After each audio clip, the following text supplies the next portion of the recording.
Police अधीक्षक अमोल तांबे यांच्या निर्देशांवर police अधीक्षक मंगेश चव्हाण यांच्या मार्गदर्शनात लातूर जिल्ह्यात अवैध व्यवसायांवर प्रभावी आळा घालण्यासाठी सुरू असलेल्या मोहिमेअंतर्गत स्थानिक गुन्हे शाखेने पुन्हा एकदा कारवाई करत IPL क्रिकेट सट्टा चालवणाऱ्या टोळीचा पर्दाफाश केला।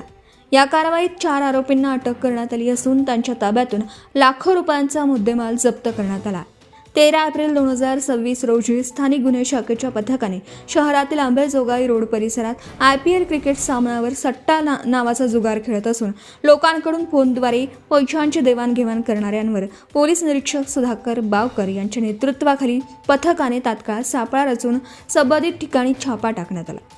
छापात एका 4 चाकी वाहनामध्ये बसून सट्टा चालवणाऱ्या 4 आरोपींना रंगेहात पकडण्यात आला। ताब्यात घेतलेल्या आरोपींची नावं पुढील प्रमाणे आहेत। सचिन प्रकाश वलसे, वय वर्ष 47, राहणार मयूरवन, अंबेजोगाई रोड, लातूर। किरण कुमार अर्जुन केंद्रे, वय वर्ष 41, राहणार कृपासदन रोड, गणेश मेडिकल जवळ, लातूर।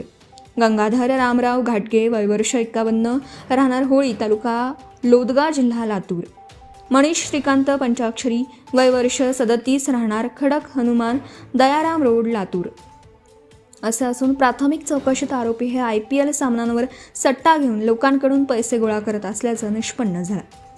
सदर कारवाई दरम्यान आरोपींकडून क्रिकेट सट्टा खेळण्यासाठी वापरण्यात येणारे विविध साहित्य जप्त करण्यात आले असून त्यामध्ये विविध कंपन्यांचे मोबाईल फोन, 1 लॅपटॉप, रोख रक्कम, सट्टा व्यवहाराच्या नोंदी, क्रेटा 4 चाकी वाहन क्रमांक MH26 BT 9909 असा एकूण अंदाजे 13,73,090 किमतीचा मुद्देमाल जप्त करण्यात।